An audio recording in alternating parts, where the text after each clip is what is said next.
Ayan, sinipag na naman ako magluto ng pangbaon. Bumili nga lang ako ng 1 kilo chicken breast. Pinatanggal ko yung buto, then pinagiling ko na rin.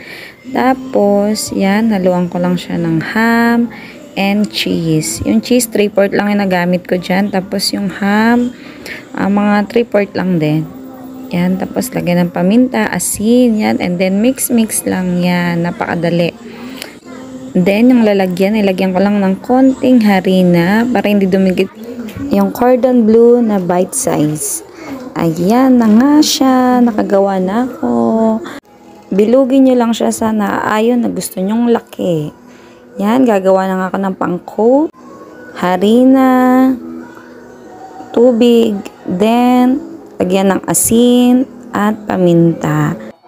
Ganyan lang mga mamshi. Tapos, gagamit din tayo syempre dyan ng breadcrumbs. Ayan, pag okay na nga, yan, i-coat lang natin yung cordon bleu bite size dyan. Ulit-ulitin lang natin. Tapos, isalang mo lang siya sa pinakamahinang apoy.